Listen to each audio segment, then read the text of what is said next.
Nothing can be more frustrating than when you go to sit and watch one of your favorite programs on Showtime and you run into issues streaming it. Well, in today's tech video, I'm going to show you how to fix Showtime if it isn't working on your Hisense TV.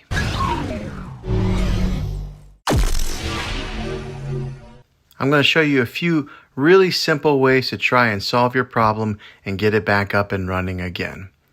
Now the first one, it's the easiest one to try, and that is to unplug your TV from the wall outlet and wait 60 seconds. Now don't be impatient here, wait the whole 60 seconds, then plug it back in. This is very different from turning your TV on and off with your remote control. This is what we call a hard reset of your TV. So make sure you do this method. If that doesn't work, then find your router that is giving you Wi-Fi and unplug the power to that for 60 seconds. Then plug it back in. If that fixes your problem, great. If not, let's move on to the next method. And that would be to try deleting the Showtime app on your TV.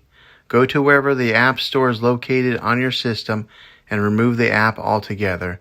Then reinstall the Showtime app again. After you reinstall it, you might have to log back in with all your credentials, but hopefully this worked. If this doesn't work, then I would recommend buying an affordable Roku stick or Amazon Fire Stick and plug that into your TV and use it as your main streaming player. You'll be able to access Showtime that way. I'll put links in the description down below of where you can get one. Well, hopefully this video was helpful to you. If it was, go ahead and throw a thumbs up on it. Go ahead and subscribe to my channel. I make tech videos all the time, and I would love to have you back in the next one. Take care.